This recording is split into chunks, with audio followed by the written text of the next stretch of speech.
బాప్తిసాన్ని గురించి ఏంటంటమ్మా, పాత నిబంధన కాలంలో యూదులు దేవుని ప్రజలు, ధర్మశాస్త్రం కలిగి దేవుని ప్రజలు, మిగిలినటువంటి వాళ్ళందరూ దేవుడు లేనటువంటి అన్ని జనులుగా పరిగణించబడేవాళ్ళు. ఎవరైనా అన్ని జనుల్లో నుంచి మేము కూడా నిజ దేవుణ్ణి నమ్ముకుంటున్నాం, నిజమైన దేవుని దగ్గరికి వస్తున్నాము, మేము విగ్రహాలను వదిలిపెడుతున్నాము అని అంటే కనుక అలా అన్ని జనుల్లో నుంచి యోధా మతంలోకి రావడానికి బాప్తిసం అనేది తీసుకునేవాళ్ళు. ఇటువైపు నుంచి అన్ని జనుల నుంచి యోధా మతంలోకి రావడానికి బాప్తిసం అనేది తీసుకునేవాళ్ళు. దీనికి మేము యూదులు నమ్ముకున్నటువంటి దేవుని నమ్ముకుంటున్నాము అనే దాన్ని బాప్తిసము అంటే ముంచబడడం లేదా పాతి పెట్టబడడం. ఒక చనిపోయిన వ్యక్తి పాతి పెట్టడం కదా సమాధి కార్యక్రమం. అది గ్రీకు భాషలో ఏంటంటే బ్యాప్టిజం అంటారు, లేదా నీళ్ళలో ముంచేదాన్ని కూడా బ్యాప్టిజం అని పిలుస్తారు. అయితే కొత్త నిబంధనకు వచ్చినప్పుడు ఏమైందంటే ఈ బాప్తిజం అనేది ఎవరైతే తమ పాపాలను విడిచిపెట్టి ప్రభువైన యేసుక్రీస్తుని సొంత రక్షకుడిగా అంగీకరిస్తున్నారో వాళ్ళు బాప్తిజం ద్వారా యేసు ప్రభువుని అంగీకరించాలి అని యేసు ప్రభువు చెప్పాడు. అంటే పాత జీవితాన్ని సమాధి చేసి, నీళ్ళలో సమాధి చేసి క్రొత్త వ్యక్తిగా తిరిగి లేవడం, అప్పుడే కొత్తగా శిశువుగా పుట్టడంగా పరిగణించబడతారు బాప్తిజం అనేది. బాప్తిజం అనేది చాలా మంది ఏంటంటే మేము పాలనప్పుడు తీసుకుంటాం అని వాయిదా వేస్తారు. బాప్తిజం అన్నది అత్యవసరం. బాప్తిజం తీసుకోకపోవడం అన్నది పాపం. ఎందుకంటే బాప్తిజం తీసుకోవాలని చెప్పింది యేసు ప్రభుది ఆజ్ఞ అతిక్రమం పాపం. యేసు ప్రభు ఆయన శిలువ మీద ప్రాణం పెట్టి తిరిగి లేచిన తర్వాత శిష్యులతో ఏం చెప్పాడంటే, మీరు సర్వలోకానికి వెళ్ళి సర్వ సృష్టికి సువార్త ప్రకటించండి, నమ్మి బాప్తిసం పొందిన వాడు రక్షింపబడతాడు, నమ్మని వానికి శిక్ష విధించబడుతుందని చెప్పాడు యేసు ప్రభు. నేను యేసు ప్రభు నమ్ముతున్నాను అన్నది వేరు, బాప్తిసం వేరు కాదు. నమ్మడు బాప్తిసం రెండు కలిపి ఒకటే.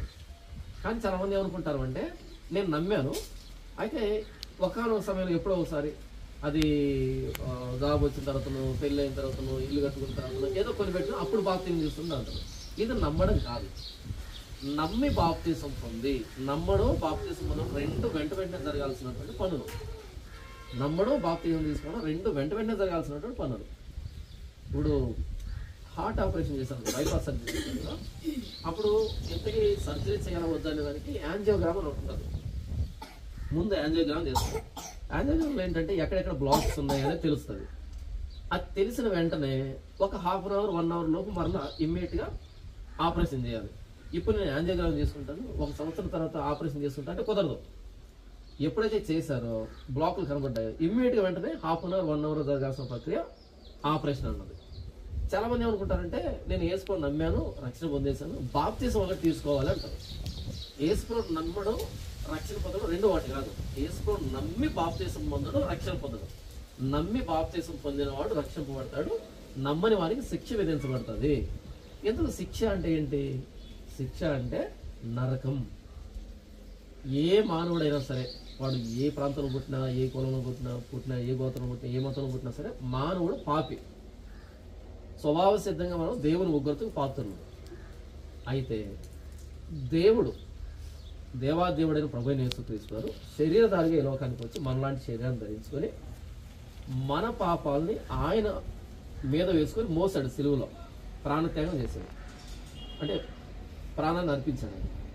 ఇప్పుడు యేసు ప్రభు సిలువలో ప్రాణం పెట్టింది నా కోసమే, నా పాపాల కోసమే అని కనుక మనం అంగీకరిస్తే, యేసు ప్రభు నా కోసం సిలువలో ప్రాణం పెట్టాడు, నేను ఆయన్ను అంగీకరించినప్పుడు, ఆయన ప్రాణత్యాగాన్ని అంగీకరించినప్పుడు యేసు ప్రభు నీతి నాకు ఆపాదించబడుతుంది. మనం నీతిమంతులం కాదు, నీతిమంతులు లేడు, ఒక్కడు లేడు. నీతి ఆరోపించబడడం అంటే ఏంటంటే, కోర్టులో జడ్జి ఏం చేస్తాడంటే, ఇప్పుడు జాన్పాలని నేను ఉన్నాను, నేను నలుగురిని హత్య చేశాను అనుకో, అయితే సరైన సాక్ష్యాధారాలు లేవు కాబట్టి జాన్ పాల్ని నిర్దోషిగా విడుదల చేయడం జరుగుతుంది అని అంటాడు. ఇప్పుడు నేను నిర్దోషం ఎలా అయ్యానంటే లీగల్గా, చట్టబద్ధంగా నిర్దోషం అయ్యాను. కానీ వాస్తవానికి నేను ఏం చేశాను? హత్య అనేది చేశాను, కానీ చట్టబద్ధంగా నేను నిర్దోషిని. ఇప్పుడు నా మీద ఎవరు కేసు పెట్టడానికి నన్ను అనేదానికి వీలు లేదు, కానీ లీగల్గా చట్టబద్ధంగా నేను నిర్దోషిగా ప్రకటించబడ్డాను. అలాగే నేను ప్రభువైన యేసుక్రీస్తుని అంగీకరించినప్పుడు, మీరు అంగీకరించినప్పుడు పరలోకమందున దేవుడు మనల్ని నీతిమంతులుగా ఆరోపిస్తున్నాడు. నీతి మనకు ఆరోపించబడుతుంది. అంటే మనం మంచాలు అని కాదు, ఆయన ఉచితంగా మనల్ని నీతిమంతులుగా డిక్లేర్ చేశాడు. పరలోకపు సింహాసనం మీద నుంచి. ఇది ఎలా జరుగుతుందంటే బాప్తిసం ద్వారా. ఇంతమంది చూస్తూ ఉండగా బహిరంగంగా నేను పాపని, నేను పాపం చేశాను, పాపంలో పుట్టాను, పాపంలో పెరుగుతున్నాను, పాపంలో ఉన్నాను నేను. అయితే నా కోసం దేవుడు శిలువలో ప్రాణం పెట్టాడు, ఆయన రక్తంలో నేను కడగబడుతున్నాను, నా పాపంలో ఒప్పుకుంటున్నాను అని బహిరంగంగా ఒప్పుకోవడం ద్వారా ఈ మారు మనసును బట్టి, పశ్చాత్తాపాన్ని బట్టి దేవుడు నిన్ను నీతిమంతురాలుగా తీరుస్తాడు. యేసుప్రభు ఎంత నీతిమంతుడో అంత నీతి నీకు ఆరోపించబడుతుంది. రేపు మరణించిన దేవుని దగ్గరికి వెళ్తే యేసుప్రభు ఎలా నీతిమంతుడు ఎంత ధైర్యంగా ఉంటాడో మీరు అంత ధైర్యంగా యేసుప్రభు దగ్గరికి వెళ్ళొచ్చు, పరలోకానికి వెళ్ళొచ్చు. అది ఎలా జరుగుతుందంటే ఈ బాప్తిసం ద్వారా జరుగుతుంది. బాప్తిసం అన్నది నేను లోపల ఏమి నమ్మాను అనే దానికి బహిరంగంగా చెప్పేటువంటి విధానం ఇది. చాలా మంది ఏమనుకుంటారంటే బాప్తిసం అంటే నీళ్ళలో మునిగి లేవడం కదా. కాదు, దేవుని ఆజ్ఞ, యేసుప్రభు ఇచ్చిన ఆజ్ఞ ఏంటంటే మీరు సర్వలోకానికి వెళ్ళి సర్వ సృష్టికి సువార్త ప్రకటించండి, నమ్మి బాప్తిసం పొందిన వాడు రక్షింపబడతాడు. నేను నమ్మాను అన్నదాన్ని మనసులో పెట్టుకోవడం కాదు, దాన్ని బహిరంగంగా బాప్తిసం రూపంలో తెలియజేయాలి. నమ్మని వారికి శిక్ష విధించబడుతుంది. ఇప్పుడు ఎవరైనా మరణించినప్పుడు వాళ్ళు చేసిన పాపాలను బట్టి కాదు పరలోకం నరకానికి వెళ్తూ ఉన్నది, యేసు ప్రభువును అంగీకరించారా లేదా అనే దాన్ని బట్టి. ఎందుకంటే అందరం పాపులమే, ఏ నీతిమంతులు లేడు, ఒక్కడు లేడు, అందరం పాపులమే. అయితే యేసు ప్రభు సువార్త ఏం చెప్తుందంటే నన్ను మీరు అంగీకరించినప్పుడు నా నీతి మీకు ఆపాదించబడతాయి, మీకోసం శిలువలో ప్రాణం పెట్టారని. ఇప్పుడు ఆయన అంగీకరిస్తే ఉచితంగా నీతిమంతులు అవుతాం, అంగీకరించకపోతే యేసు ప్రభువును అంగీకరించలేదు. అర్థమవుతుందా? బాప్తిసం మనకి పొందిన వాళ్ళకి ఇద్దరం నీతిమంతులు కాదు, ఏది స్వభావ సిద్ధంగా నీతిమంతులు కాదు. అయితే యేసు ప్రభువును అంగీకరించామంటే మేము నీతిమంతులు కాదని ఒప్పుకోవడం ద్వారా ఆయన ఉచితంగా అనుగ్రహించే నీతిమంతులుగా అయ్యాం. ఈ బాప్తిస కార్యక్రమం అన్నది ఏంటి అంటే పాత వ్యక్తిని పాతి పెట్టేసి కొత్త వ్యక్తిగా తిరిగి లేపడం. ఈ నీళ్ళని ప్రభువైన యేసుక్రీస్తు రక్తము అని అనుకుంటాం. యేసు ప్రభు రక్తం మన ప్రతి పాపం నుంచి మనం కడిగి పవిత్రంగా చేస్తుంది. పాపానికి వచ్చే జీతం మరణం, పాపానికి వచ్చే జీతం మరణం. ఇప్పుడు మనం చేసిన పాపాలకి యేసు ప్రభు శిలువలో రక్తం కాచి, అంటే ప్రాణం పోయింది ఆయనకి. అంటే నా ప్రాణానికి బదులు యేసు ప్రభు ప్రాణం పోయింది, నేను చేసిన పాపానికి ఆయన ప్రాణం ప్రాయశ్చిత్తమైంది. కాబట్టి ఈ నీళ్ళని యేసు ప్రభు రక్తంగా భావించి యేసు ప్రభు రక్తంలో మిమ్మల్ని మీరు కడుక్కుంటున్నారు, అంటే మీ పాపాలన్నింటినీ కడిగి వేసుకుంటున్నారు. అక్కడ బాప్తిసం ప్రతి బయట అపోస్తుల కార్యం 22:16 రాయబడతారంటే కనుక నువ్వు తడవు చేయట ఎందుకు, లేచి ఆయన నామమును బట్టి ప్రార్థన చేసి బాప్తిసం పొంది నీ పాపమును కడిగి వేసుకో. బాప్తిసం అనేది పాపాలను కడిగి వేసుకునేటువంటి పునర్జన్మ సంబంధమైన స్నానము. మనం స్నానం చేసినప్పుడు శరీరం మీద మురికిపోతుంది. అయితే బాప్తిసం అనేది ఏంటంటే మన పాపాలని కడిగి వేసుకునేటువంటి పునర్జన్మ సంబంధమైన స్నానం. ఇది భౌతికంగా పాపం ఉండదు, అది అంతరంగంలో మనస్సాక్షి విషయంలో నేను యేసు ప్రభువుతో కడగబడ్డా, నా పాపాలు ఎండిపోయాయి, మనస్సాక్షి విషయంలో నిర్మలత్వాన్ని సంపాదించుకోవడం. ఈ బాప్తిసం తీసుకున్న వ్యక్తి ప్రభువైన యేసుక్రీస్తు అని అంగీకరించినట్టు బహిరంగంగా. అయితే బాప్తిసం తరువాత మరణించేంత వరకు ప్రతిరోజు యుద్ధం, ప్రతిరోజు పోరాటం మన జీవితంలో. ఇంతకు ముందు యేసు ప్రభువు లేకముందు ఉండేటువంటి పరిస్థితుల కంటే భిన్నమైన పరిస్థితులు, ప్రతికూల పరిస్థితులు ఇప్పటి నుంచి ఎదురవుతాయి. ఎందుకంటే రాజీ పడి బ్రతకలే లోకంలో. ఒక్కసారి యేసు ప్రభువుకు మనం ఇచ్చుకున్న తర్వాత యేసు ప్రభు ప్రాంతంగా గౌరవిస్తూ ప్రతి సందర్భంలో యేసు ప్రభువుని సంతోషపెట్టడానికి, యేసు ప్రభు లాగా ఆయన చెప్పినట్టుగా బ్రతకడానికి ప్రయత్నం చేస్తాం. కాబట్టి విపరీతమైన పోరాటం ఉంటుంది ఈ లోకంలో. అయితే బాప్తిసం తర్వాత మీకు ఏం జరుగుతుందంటే పరిశుద్ధాత్మ దేవుడు మీ మీకు అనుగ్రహించబడతాడు. పరిశుద్ధాత్మ దేవుడు వస్తాడు, ఆయన మీకు ప్రతి సందర్భంలో మిమ్మల్ని నడిపిస్తాడు. మీకు అర్థమవుతుంది దేవుని మనస్సాక్షి, ప్రతి విషయంలో దేవుడు నడిపింపు మీకు అర్థమవుతుంది. ప్రతి సందర్భంలో ప్రార్థన, మీకు ఏమి అనిపించినా సరే ప్రార్థన, ఇంకా మనుషులతో సంబంధం లేదు. ప్రతి సందర్భంలో దేవుడికి ప్రార్థన చేసుకుంటూ ప్రభువా ఇలా చేయాలనుకుంటున్నాను, ప్రతి సందర్భంలో దేవుడికి అప్పగించుకోవడం, ముందుకు వెళ్ళడమే. ఇలా జీవితాంతం ఒక యుద్ధ వాతావరణం మీ అంతరంగంలో మీకు ఉంటుంది. అపవాది విషయంలో, ఈ లోకం విషయంలో, శరీర విషయంలో పోరాటం ఉంటుంది. అన్నింటికి లోబడాలి, అన్నింటిలో ప్రభు మిమ్మల్ని కాపాడుతాడు, అన్నింటిలో ప్రభు మిమ్మల్ని రక్షిస్తాడు, దేవుడు మీకు తోడై ఉంటాడు. ఈ బాప్తిసం ఒకటి ఏం జరుగుతుందంటే బహిరంగంగా మీరు ప్రభువైన యేసుక్రీస్తుని అంగీకరిస్తున్నారు. రెండవది ఏంటంటే ఈ బాప్తిసం అంటే మన పాపాల నుంచి మనం కడిగి వేసుకునేటువంటి పునర్జన్మ సంబంధమైన స్నానం ఇది. ఈ బాప్తిసంలో పాత వ్యక్తి చనిపోయి కొత్త వ్యక్తిగా మీరు తిరిగి లేపబడుతున్నారు. ఈ బాప్తిసంలో మీరు ఉచితంగా నీతిమంతులుగా తీర్చబడుతున్నారు. ఈ బాప్తిసం తర్వాత మీకు పరిశుద్ధాత్మ దేవుడు అనుగ్రహించబడతాడు. ఈ పరిశుద్ధాత్మ దేవుని ద్వారా మీరు జీవితాంతం ప్రభువైన యేసుక్రీస్తు సారూప్యతలోకి ఎదగడానికి పరిశుద్ధాత్మ దేవుడు మిమ్మల్ని నడిపిస్తాడు. ఇక మీదట మీరు మనుషుల మీద కానీ సమాజం మీద కానీ కేవలం దేవుడి మీద మాత్రమే మీరు ఆధారపడి బ్రతుకుతారు. అంటే చెప్పుకోవద్దని చెప్పట్లేదు, దేవుడిని మీరు అనుభవించడం, వ్యక్తిగతంగా అనుభవించడం మీరు చూస్తారు. ఈ బాప్తిసం అన్నది ఆజ్ఞ, ప్రభువైన యేసుక్రీస్తు చెప్పిన ఆజ్ఞ. ఈ బాప్తిసం తీసుకున్నప్పుడే ప్రభువైన యేసుక్రీస్తుని అంగీకరించారు. బాప్తిసం అనేది మీ క్రైస్తవ జీవితానికి మొదటి మెట్టు. ఇది క్రైస్తవ జీవితానికి ఏమవుతుంది? మొదటి మెట్టు. ఇప్పుడు బాప్తిసం ఇలా ముంచి ఇలా లేపుతాను కదా, మీకు మీ పాపాలన్నీ వెళ్ళిపోయాయి, ప్రభువైన యేసుక్రీస్తులో కొట్టివేయబడ్డాయి, ఆయన రక్తం కొట్టివేయబడ్డాయి, అయిపోయింది. ఒక్కసారి ఒక సెకండ్లో జరిగిపోయినటువంటి విషయం ఇది. అయితే ఇప్పటి నుంచి చనిపోయేంత వరకు పరిశుద్ధతను అభ్యాసం చేయాలి. ఇది ఒక్కరోజు రాదు. సంపూర్ణత, పరిపూర్ణత, పరిశుద్ధత అన్నది ఒక్కరోజు రాదు. ఇది ప్రతి క్షణం చనిపోయేంత వరకు పోరాటం చేస్తూ ఉండాల్సింది. పాప క్షమాపణ అయితే ఒక్కసారి జరిగిపోయింది, కానీ ఈ పరిశుద్ధంగా కొనసాగడం అనేది, ఇప్పుడు మీరు తెల్లటి పేపర్ లాగా లేస్తారు ఇప్పుడు, అంటే అంతరంగంలో మనస్సాక్షి విషయంలో. అయితే అలాగే మీరు చివరి దాకా రావాలంటే కుదరదు. చాలా ఒడిదుడుకులు, చాలా ఎత్తుపల్లాలు, చాలా మలుపులు ఉంటాయి జీవితంలో, చాలా ఒడిదుడుకులు ఉంటాయి. వీటన్నిటి ద్వారా పోరాటం దీన్ని నిలవ పెట్టుకోవడం అన్న జీవితాంతం జరిగేటువంటి పద్ధతి, ప్రాసెస్. పరిశుద్ధాత్మ దేవుడు ప్రతి సందర్భంలో హెల్ప్ చేస్తాడు. మీరు అడిగిన అడగకపోయినా నడిపిస్తాడు, పరిస్థితులు మారుస్తాడు, అన్ని విషయాలు నడిపిస్తాడు పరిశుద్ధాత్మ దేవుడు. మీరు అనుభవిస్తారు ఆ మనస్సాక్షిని, కొత్త మనస్సాక్షిని మీరు అనుభవిస్తారు. ఓకేనా? ఒకటి ఏదైనా చేయాలన్నప్పుడు మీ లోపల పరిశుద్ధాత్మ దేవుడు మిమ్మల్ని ఒప్పించే విధానంగా ఉంటుంది. అయితే ఈ పరిశుద్ధత అనేది జీవితాంతం జరిగే ప్రాసెస్. పాపక్షమాపణ ఒక సెకండ్లో అయిపోతుంది బాప్తిసంలో. కానీ పరిశుద్ధ పరచబడి పరిశుద్ధులుగా ఉండడానికి పిలువబడిన వారికి అంటాడు కొరింథీ పత్రికలో. కొరింథీలో ఉన్న దేవుని సంఘమునకు అనగా పరిశుద్ధ పరచబడి అంటే బాప్తిసం, పరిశుద్ధులుగా ఉండడానికి ఇది కంటిన్యూస్ ప్రాసెస్, జీవితాంతం జరిగేటువంటి ప్రాసెస్. కాబట్టి ఈ క్రైస్తవ జీవితం అన్నది పోరాటంతో కూడుకున్నది, ప్రయాసంతో కూడుకున్నది. ఇది పరిశుద్ధమైన మార్గం, ఇరుకు మార్గం. అయితే అంతవరకు మనం సహించడానికి సిద్ధపడితే ప్రభు మనల్ని నడిపిస్తాడు, ప్రభు మనల్ని కాపాడుకుంటాడు. కాబట్టి బాప్తిసం అన్నది మీరు పాత వ్యక్తిగా మరణించి ఇప్పుడు కొత్త వ్యక్తిగా ప్రభువైన యేసుక్రీస్తు, ప్రభువైన యేసుక్రీస్తు బిడ్డగా చేయబడుతున్నారు. ఇది మీరు మతం తీసుకున్నట్టు కాదు, నేను యేసు ప్రభువులో దిగుతున్నాను, నేను క్రైస్తవ మతంలోకి చేరాను అన్నది కాదు. ఇది మీరు బహిరంగంగా సాక్ష్యం ఇస్తున్నారు. ఇక మీదట నేను ప్రభువైన యేసుక్రీస్తు బిడ్డని, ఆయన నా కోసం శిలువలో ప్రాణం పెట్టి నన్ను కన్నాడు, కాబట్టి ఆయన రక్తంలో నేను కడగబడి పరిశుద్ధురాలుగా మారుతున్నాను, పరలోక రాజ్యం వారసురాలు నేను అనేటువంటి బహిరంగ సాక్ష్యం ఈ బాప్తిసం అనేది. ఏమో ఇది ప్రారంభం. ఇదేంటి? ఒకటవ మెట్టు క్రైస్తవ జీవితానికి, అంటే బడిలో పేరు రాయించుకున్నట్టు. ఇక మీదటి నుంచి మీరు బాప్తిసం తర్వాత వీరు అపోస్తలుల బోధ యందును, సహవాసమందును, రొట్టె విరుచుట యందును, ప్రార్థన చేయట యందును ఎడతెగక ఉండిరి అని వ్రాయబడింది. వీరు అపోస్తలుల బోధ యందును, సహవాసమందును, రొట్టె విరుచుట యందును, ప్రార్థన చేయట యందును ఎడతెగక ఉండిరి. ఈ 4 విషయాల్లో క్రమం తప్పకుండా ఉండాలి. ఒకటి అపోస్తలుల బోధ.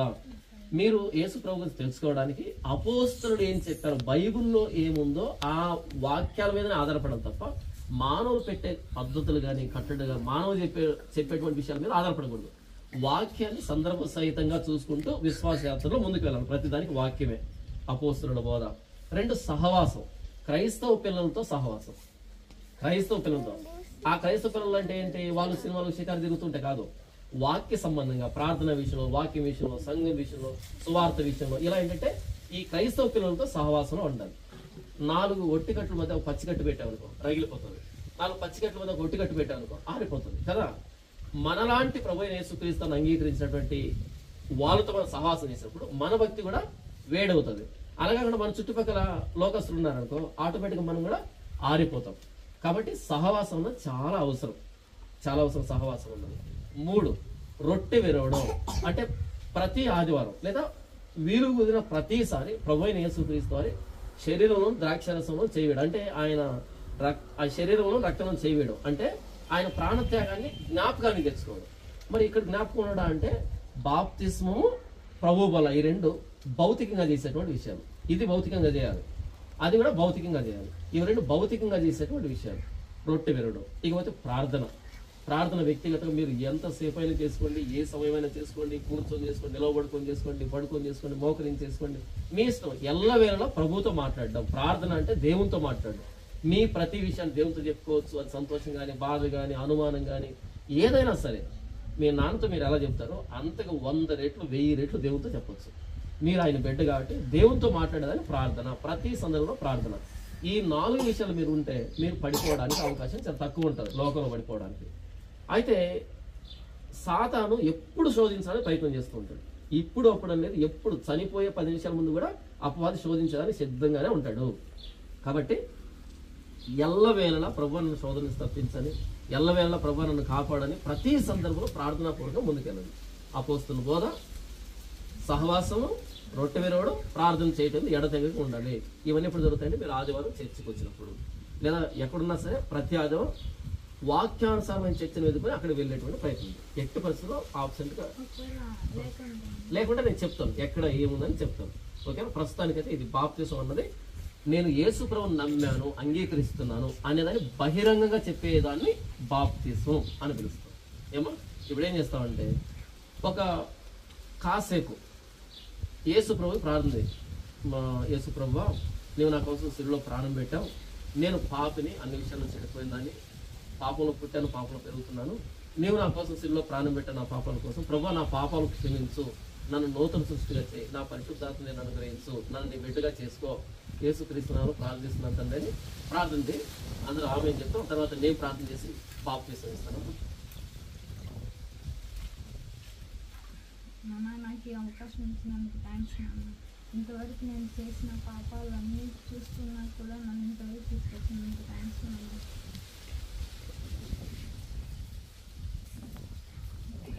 మీకేమిచ్చి నా రుణం తీర్చుకోండి. ఈ నా ఒక పరిశుద్ధాత్మ, ఈ నా ఒక పరిశుద్ధం తప్ప ఇంకా మీకేమి ఇవ్వలేను నాన్న. అది కూడా చాలా తక్కువ నాన్న.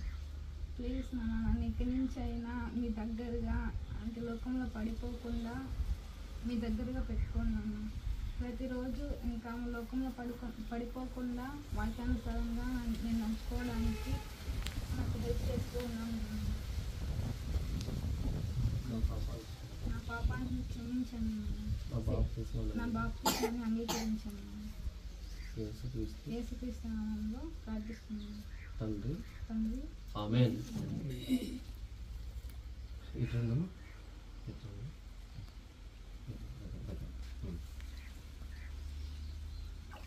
ఇంతవరకు నేను చెప్పినటువంటి మాటలు ఇక్కడ ఉన్న వాళ్ళు విన్నారు, నేను చేసిన ప్రార్థన విన్నారు.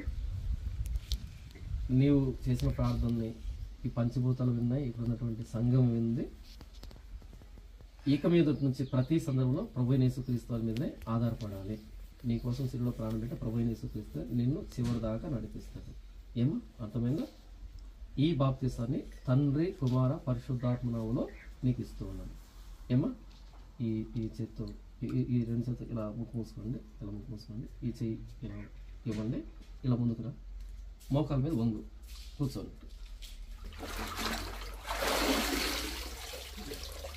మహాపరిశుద్ధుడైన తండ్రి, ప్రేమ కలిగిన ఆయన, సృష్టికర్తమైన దేవ, మా ప్రభువైన యేసుక్రీస్తు శ్రేష్టమైన పాసానికి వందనములు కృతజ్ఞతలు నా తండ్రి.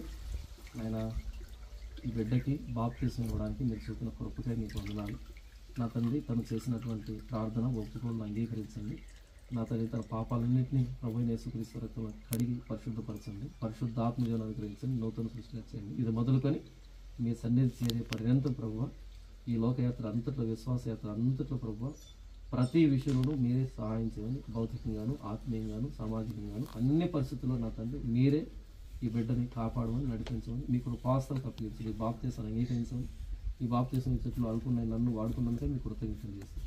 ఈ బిడ్డ మీకు ఉపాసనకు అప్పగించుకుంటూ ప్రభావ మీ మహిమకై వాడుకోమని, అన్ని ప్రతి విధమైన క్రీడా పాయింట్స్ తప్పించమని విజ్ఞాపన చేస్తాను. మీ కర్ణాటక రాజ్యంలో నా తన బిడ్డకు చేర్చమని విజ్ఞాపన చేస్తాను. ఈ బాప్తిసాన్ని అంగీకరించినందుకే మీకు కృతజ్ఞతలు చేస్తాను. ప్రభువైన యేసుక్రీస్తు వారి శ్రేష్టమైన నామములో స్తుతించి ప్రార్థించి వేడుకొనుచున్నాము తండ్రి. ఆమేన్.